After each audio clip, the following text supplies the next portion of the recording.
This is My Village Experience. I'm your host, Mesa Sar. Welcome.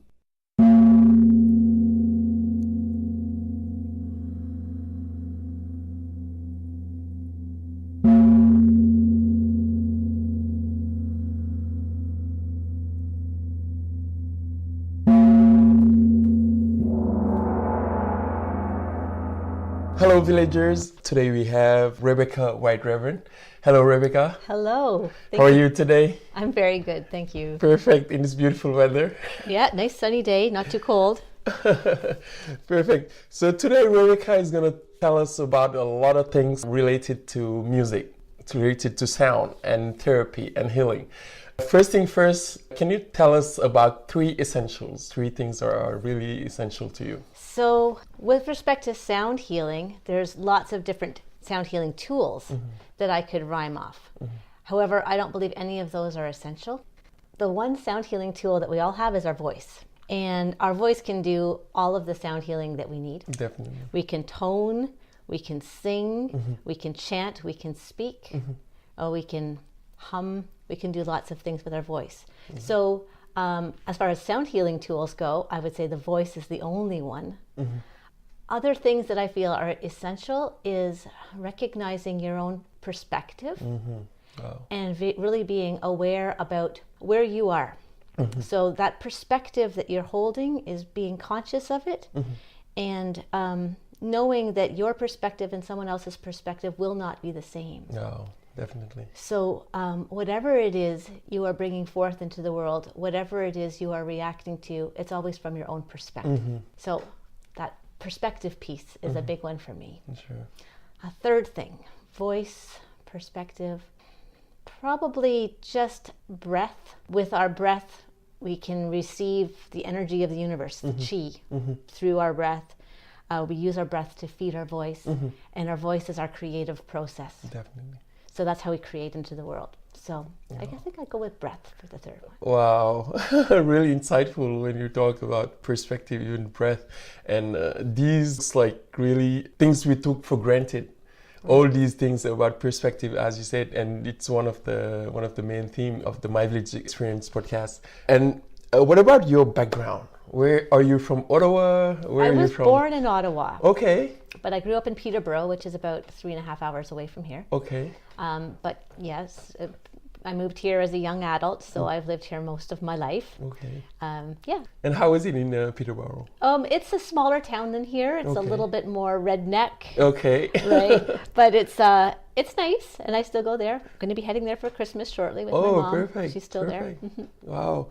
And what is your occupation? What is your main occupation? So I have a very much of a balanced life right now with two occupations. Perfect. So I work as a sound healer and I work in high tech, Wow. like a lot of Ottawa does. It's actually true that I saw that in this town, a lot of people, they have so many lives, what I used to call it, that it's one of the themes to talk about life balance, life and work balance, because we have all these life that we juggle with on the daily basis, and we need to, at some point, to take care of it, to handle ourselves in between without losing, of course, ourselves.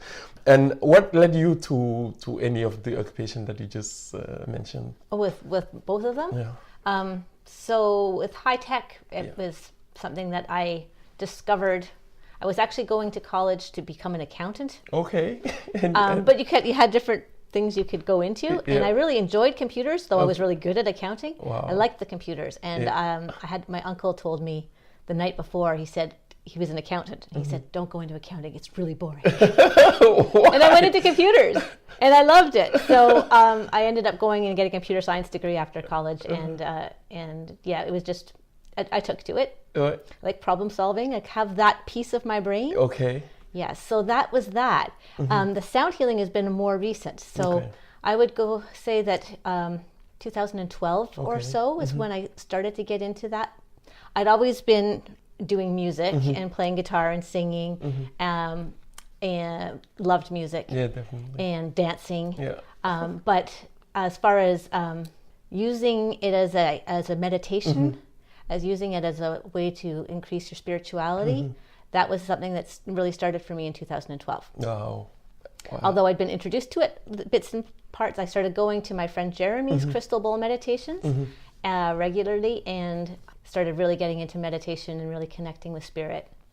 So I bought a crystal bowl, and then I bought another crystal bowl, and my partner Kevin bought a couple, and then Jeremy went away for a winter, and we're like, what are we going to do? I know, let's have people to our house, and we'll just do one. Exactly. And it just sort of took off organically from there. Wow, so inspiring.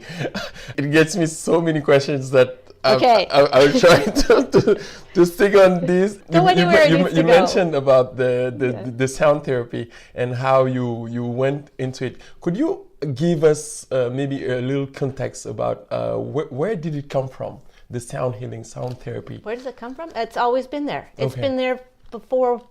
You go to any native tradition, and they use sound for healing. They all do, and it doesn't matter what part of the world it's from. You go to the origins of humans, and the voice is used. The drumming is used. The rattles are used. Music and sound is a form of healing. It's energy, and that energy affects us. It affects us emotionally, it affects us spiritually, it affects us physically. It's a powerful tool. Definitely. And so it's not like this is something that's a recent invention. Yeah, exactly. This is something that's old. This is something that's part of us as a human. Exactly. Yeah. Wow. And if you would describe it to someone that have never had any experience of it, that have never even saw it online or anything, how would you describe the implementation? What do you actually do? So this is a sort of sound therapy or sound healing can come in lots of different flavors. And guess what? I bet you've all experienced it. Because have you ever felt down and then you put a song on that you really like and Definitely. it picks up your spirits? I'm sure everyone. Bingo, right? Yeah. There it is. Or just noticing different things, right? So if you get really quiet in the forest and you can hear the wind in the trees, or you're beside the ocean and you hear the ocean and you feel different, you feel calmer. It's sound therapy, right? So this isn't something that's new to anybody, but what this is a practice of using the experience of sound very intentionally to take us to those places where you're beside the ocean, or you're in the forest, or you're listening to that favorite song. Definitely. Right? So different sounds affect you differently, and we have different sound healing tools that get used. And the different tools do different things depending on what your intention is and what you need and what you want. Okay, so it does it depend on the person that comes for the therapy, or would you propose to the person? Right. So if I'm doing a personal one-on-one session with somebody, we have a discussion first about where they're at and what it is they need and what it is they're looking for. And we formulate an intention for it. Okay. Yes. And then I bring through the right sounds to help with that intention. Wow. So sometimes it can be like an energetic thing, and we use, tuning forks to be able to work directly on a particular chakra, or it might be that if there's just a lot of blockage, gongs are really good for that because there's multitonalness that allows the multiple of sound vibrations to push things that are held in the body. If you need strengthening and security and uplifting, crystal bowls are really good for that. So and usually on a personal session, there'll be a little bit of everything. It depends. I let myself really get out of the way, and I bring through and channel whatever needs to come through. Oh, wow. In a group session, if the group is sort of 14 people or smaller-ish, if it's relatively small, then what I like to do is go around and have everybody give their name into the space and an intention for healing if they've got one, and if they're comfortable sharing it, of course. Of course. Right, and that intention can be anything. It can be, I want to get rid of the pain in my knees. It can be, I want to be less angry with my daughter. It can be, I want to feel more relaxed, or I just want to be happier. It can be anything. It's not only physical. It's not only physical. It's all human being. Yes, it can be, I want to have more psychic abilities. It can be anything. It's really wide. It's really anything. The idea is then when you're in those group sound experiences, by putting everybody speaking that into the space and that container, then there's the collective of the us and its intentions there, and then that's what works through me. It's a collective power in this sense. Right. Yeah, so you never really know, I never really know what's going to be the progression of a sound experience that's created. It depends on the people that are in the room. Wow. And I saw that we're really talking about the benefits, is that a lot of people actually go to sound therapy, sound healing for something related to mental illness or mental health in general. Would you explain why, apart from what you just explained, that it looks really interrelated? Yeah, so as far as mental health goes, I don't have any kind of expertise in that area. But what I would say is that the sound vibration and using that kind of a sound experience, it helps you to move away from your energy of your head and into your heart, into your body. I think then we need more and more in that too. Yeah, everybody does. Everybody does. So just to be able to sort of quiet the mind, which meditation is for. Exactly. Sound is a great way to get to that meditative experience. It's a lot more easy for people to have intentional listening and feel the changes from what they're hearing than it is for them to just quiet their thoughts. The sound can help them quiet their thoughts. Okay. So you can really get into that space in a much deeper and easier way. And it's true that through meditation, because I meditate myself, when you're starting, most of the time that's where most people would quit, because they're not able to silence their mind. The monkey mind just keeps going. It seems that it's that time that it started to just go wild. Yeah, we have minds that are addicted to thinking and to problems and problem solving. So when it comes down to our lives here in Canada, we don't have problems. Not really. No. We really don't, but we create so many problems in our minds based on our ideas of how we think things should be. And then they're not that way, so we make it a problem. Yeah. And then we have to, our mind loves to have all these problems to think about and solve and, be upset about. And, exactly. So it's basically the sound can help to quiet that, bring you back to your heart. And in your heart, you know why you're here. Yep. You know what you're doing, and you can have a sense of trust and completeness in yourself. Wow. So I like to try to use sound to empower people to find and trust their true selves, to reevaluate their belief systems and what they've been told, and not necessarily just their own experience. Just to have their own experience of life and really be able to honor yourself and where you're at. Definitely. And that's why actually mindfulness is one of the main themes of this podcast. I feel that more and more a lot of people are losing that human part, which is huge in the human sphere, I say in general. And things like sound healing and sound therapy and meditation and all you mentioned earlier are path to going back to us, going back to the human basics. I said that we went through time and have been engulfed in all these tools that we have now around us, starting with the cell phones and stuff like that, that we almost forget who we are at the end of the day. We do, yeah. We get very overstimulated with everything that's the energy of the world in the last 10 years has just gone crazy, right? We're constantly being bombarded with all kinds of different energies. Notifications. That we're not, well, there's our phones, but we can't see or feel the radio waves that are going through us. Exactly. We just know that it's happening and it's impacting us, and so we're buzzing and we're vibrating. And if you go and you spend some time in the forest, especially if you go a couple of hours north or something, and you're not where there's cell service, you feel the difference. Yes. You take the time to recognize how you feel in the two different places. There's a sense of being more in yourself when there's that quietness there. Yeah. So. And that's why actually I think camping is one of the great things to do these days. It's true. That when you're out there, you feel more reconnected. I personally, when I camp, it feels that the whole time I'm there, I'm in meditation. Right. With thinking or moving or anything, I just feel that I'm in a meditative state, that once I go back home, I think camping and that environment is the natural environment where we should be living. Right. It's wide, it's calm, it reconnects you with your true nature, with nature, but with your own true nature. I agree. I agree. Yes. So the idea is you can use the sound to bring you to those places where you're camping, but you're not camping. Exactly. Exactly. And so, going from that, do you have like an event or an anecdote that had a huge effect, a huge impact in your life?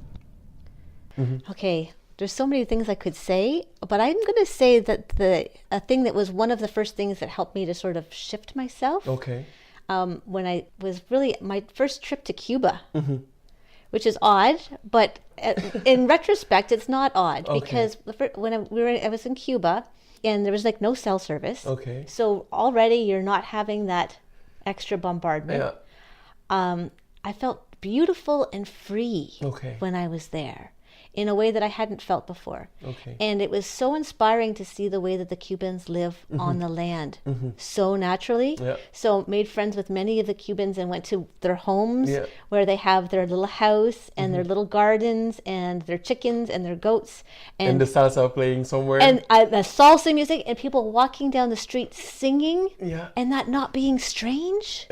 It was beautiful. Definitely. And I could see how in Cuba, the humans were being the way humans are meant to be. Exactly, they were being just human and natural. Yeah, and I think that was a big turning point for me. It was a real shift to, I came back and felt the contrast here. Yes, definitely. Really felt the contrast here, yeah. Wow, I can actually talk to them about that because I'm from Senegal. And when I think the first years, I would say, while doing university, I felt the big contrast because in Africa in general, you have the image of, people singing and laughing all the time, being outside, because the weather is different too. And first year that I was here, because I'm someone who loved really the quiet, the calm and everything. I found that really great here because it was, just easy to have. And afterwards I started, doing the little comparison of where I grew up, the values that I had, and now here, and how people live here too, the big difference, how it's really calm here. But with that too, I had the time to meditate more. I actually started literally doing meditation when I came in Canada, because before that, not only it was much noise, I would say, but it was, good for the health and everything, but you don't necessarily have in between that time, to stay with yourself, to rethink yourself and your own values and maybe where you want to go in your life, because you always maybe have people around, which is great most of the time. But I feel that as a human being, we need to be with ourselves, to rediscover ourselves. And so we need both. We need community too. We need both. And that is actually the life work balance that we talked a little bit about. How do you manage it? How do you manage now all of that, the sound healing, the computer?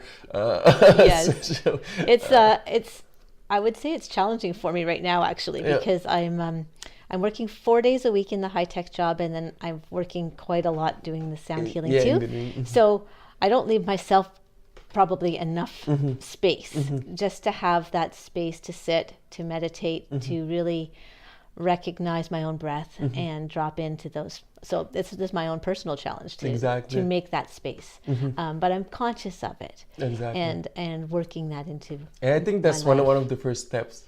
That to be conscious, at least it puts you into perspective, and from there you can start to get solutions. You can start to go to in the right path in your mind, and that gets it to the theme of spirituality. And you actually mentioned it even for a second. I think that meditation doesn't have to be 30 minutes or an hour and stuff like that.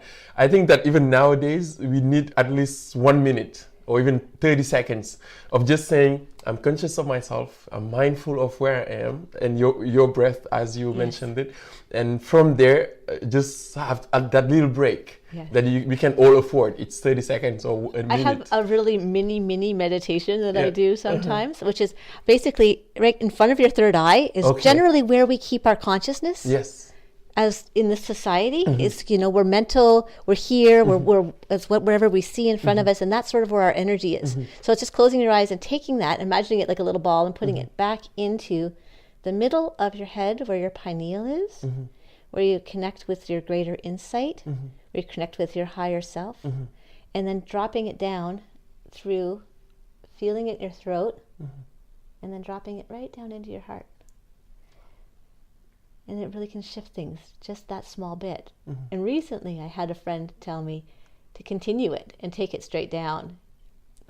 Feel it in your solar plexus, feel it in your sacral. And this is where you can create from. Then bring it back and hold it in your heart.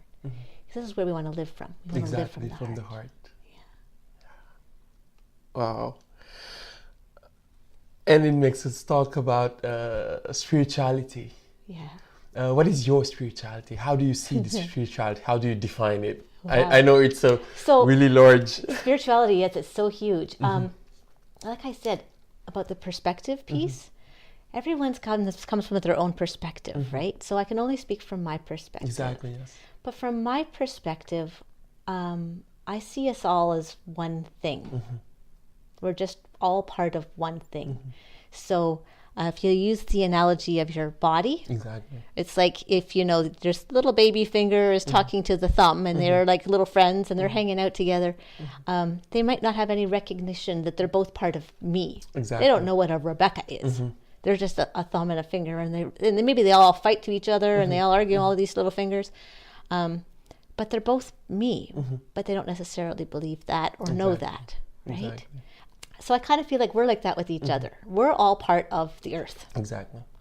And we're just two different fingers on the same earth, but we're the same thing. I like to say, if there's an alien going past our planet, it doesn't go, there's that planet Earth with all those people on it. We're all part of the earth. We are not separate from the earth, and we are not separate from each other. And then it gets bigger than that, because the earth is part of our solar system, and the solar system is part of the Milky Way, and it's all part of, and on and on and on. And that's only on the physical dimension. And then there's other dimensions, right? So, you know, we are infinitely tiny in the larger one of everything. And within ourselves, if you can imagine every little cell, every little molecule, every little atom, every little quantum things inside those, right? They can get infinitely tiny. And if you can imagine each of those having a consciousness and a perspective, they're very different too, right? So you can speak to yourselves. You can talk to yourselves. Definitely. And you can listen to them. And you can talk to God, Great Spirit, you know, whatever religious entity you want to speak to, which is, I just think of as the universe or the one, or I'll just say spirit in general. But it doesn't really matter. It's all the same thing. We're all the same thing. Exactly. And what you were saying about the whole, that you're all part of, because I have a Muslim background, and from Sufism, and the thing is that whole is represented, as you mentioned it, with God. The earth, us as human beings, and all that have been created cannot be separated from God. It is God. And exactly, and it is God.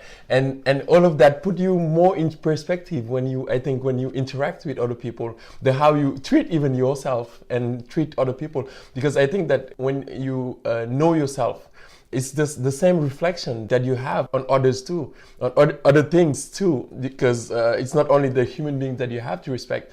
And that's one of the problems right now with the environment, what we see right now, with climate change. Because I feel that we kind of lost respect, not only ourselves, but with nature too. And nature has a certain way of working that we didn't put in place. And I think when we arrive to the point of starting to destroy it or destroying it, it puts us more into perspective when we start to see the effects, the impact that it has, even back on us. Yes, and it's the perspective, right? So we lost the perspective of seeing ourselves as being part of the earth, and the earth being our great mother, that we are here and is feeding us all of the food, all of the air, all of the everything that we have for this great experience called life. So we disconnected and we decided to have dominion over the earth. Exactly. Right?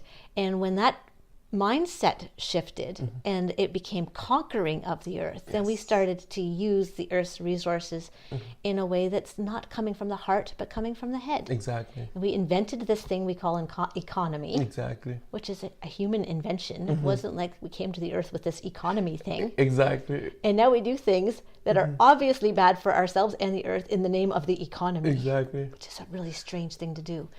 Yes, for an intelligent species, we do some pretty stupid things. Definitely, I do agree with that. Yes. So, but it's the perspective again, right? So if you have the perspective of, beyond yourself, you can put your perspective into this perspective of your family and do what's the best for your family.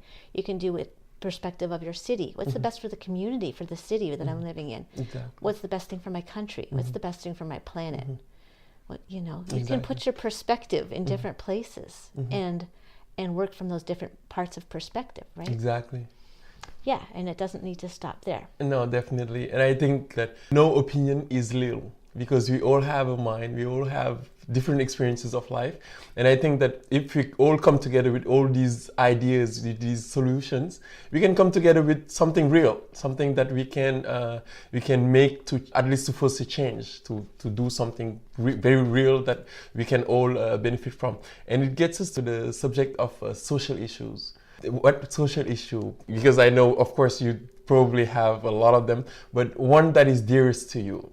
So for social issues, again, it's sort of back to the perspective, and it's treating other people as you would be treated yourself, right? So it's finding that place of compassion and understanding. And so it's, in order to be able to work in a society, as a societal issue, then right, you're going to be recognizing that you are coming from a given perspective and owning that. So that, each of us is completely 100% responsible for our own lives. Nobody made us this way. We made ourselves this way. Our set of experiences up to this point are great. It's experiences. It's things that have helped us to learn and to grow. It doesn't make us broken. It doesn't mean that we can't move forward and become bigger and better from where we are. So just recognizing that and owning where we are, doesn't mean you have to be perfect.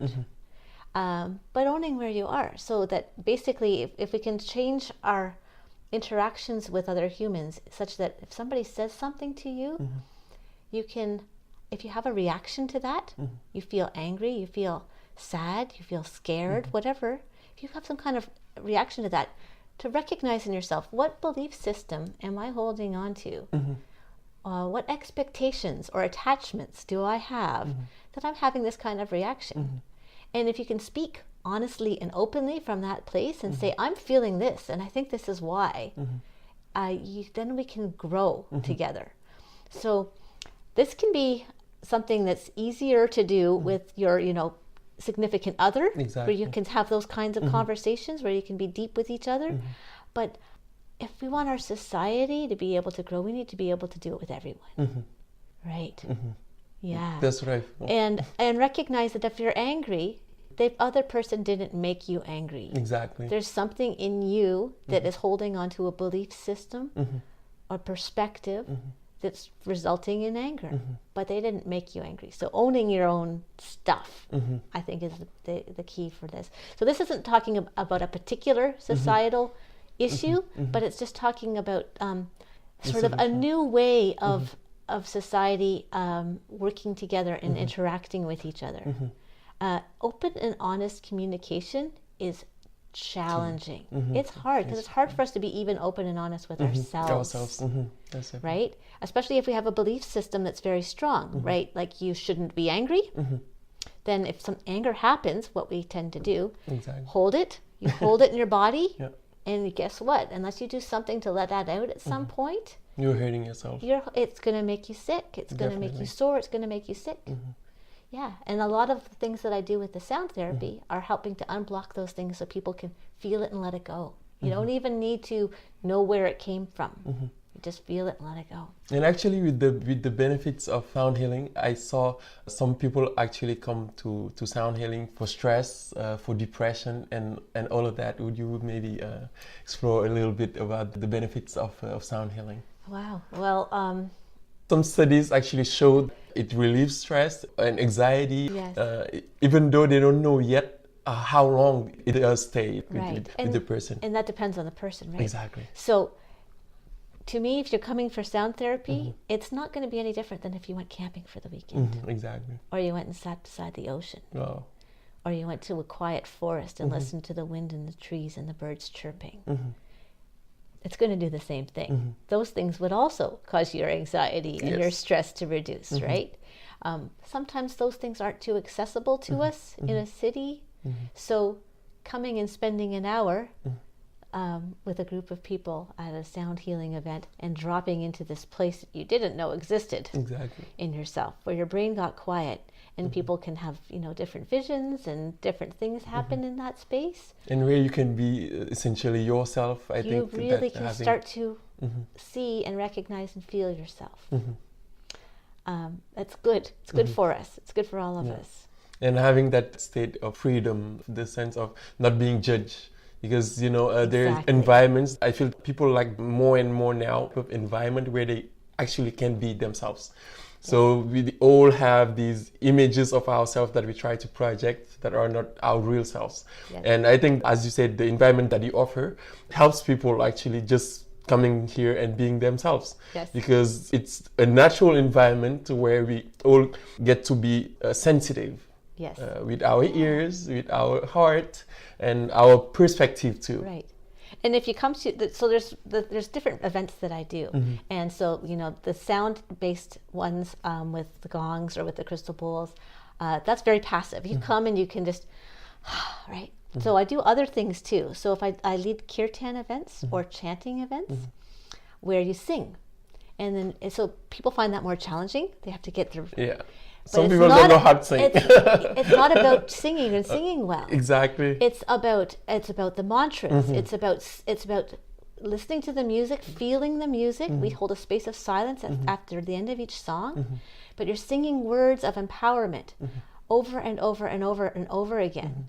Whether they're in a language that you know or not, there's an energy to the words that are being sung that affect you. Definitely. And you feel the difference. Definitely. So that's the next step, this more engagement. Even beyond that, I lead ecstatic dances once a month. And that's a space where you can allow yourself to get out of your head and into your body. And just let yourself hear the music and your body move however it wants to. And I really suggest to people in the ecstatic dances to, anytime you're having a thought that's judging in any way, whether it's of yourself or of others, to close your eyes and come back to your body and just feel it and go, what wants to move and how does it want to move? And it doesn't have to look like a dance at all. Exactly. But and I always end those with a sound piece at the end, the ecstatic dances. It's a really wonderful experience. Definitely. To do those. And I think what you just explained with the dancing, I personally experienced it. Sometimes I feel this is much more than being just in this place with this person, just dancing, but letting your body express itself, state of euphoria or something Ecstasy. really. That's why it's called ecstatic dance. That feeling that my whole body is coming together with these motions. Yes, our bodies need to be able to express what they want to express through movement, and we live in a very, very constrained and restricted lives where we're always, out in public. People don't just dance walking down the street in this country. No. Unfortunately. I do sometimes. Me too. And I get weird looks. It's okay. Exactly.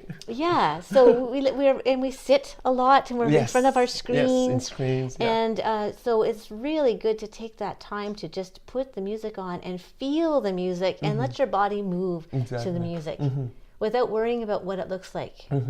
It can be really, really transformative. Definitely. And how many sessions do you have, let's say, in a week of these different activities? Oh, of events that I'm running? Yeah. It varies. Okay. So right now I'm pretty busy and probably doing a 2 a week or so of different things. Sometimes it's less. but sometimes there's more. And I also then do the personal sessions on top of that too. Okay, so do you have an online presence? My RebeccaWhiteRaven.com is my website. Okay. Yeah, so I have an upcoming events page on there that has all of the public events that you can go to. Some of them you need to get tickets for, other ones you can just show up at the door, but it says it on my website. Yeah, and you can also contact me from there to arrange personal sessions. So I do personal sessions here, and I do, and I can do it for a single person, or I can do it for a couple. And so sometimes if there's like marital conflicts between people and they come for a sound session, then you can kind of work the heart energy between them so that they don't need to necessarily talk things through. Although when I talk with them at the beginning, I can help to bring some perspective sometimes, right? Yes. But yeah, you can energetically start to have them reconnect using the sound, which is really neat. Or people sometimes also arrange me to do group things that are private group things, and sometimes those are done at workplaces for people or at schools or. And it will be all be on your website, Well, those kinds of things where people are arranging the personal group things. I think those are all just to contact me for that. But everything that's available to the public is on my upcoming events page. Yeah. Well, perfect. And it's probably going to be in the comments and description of this discussion. Sure. And so I think that was it. And I'm definitely not done with it, because we really have like so many things that we touch base on and that we can definitely explore too. And I'm really grateful. So okay, there's something I want to do, and that is that you can keep that on. I'm just going to show you.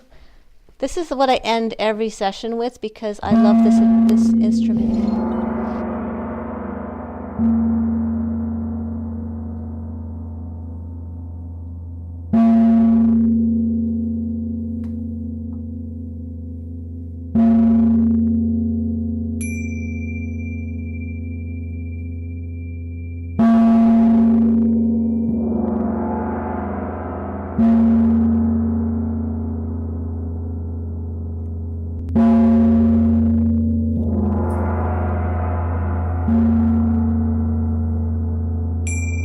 Thank you. Please share, subscribe, and review. Also, you can follow us on Instagram, Twitter, and Facebook at MV3Universe. And until next time, never forget, you're as unique as the universe. Peace be with you.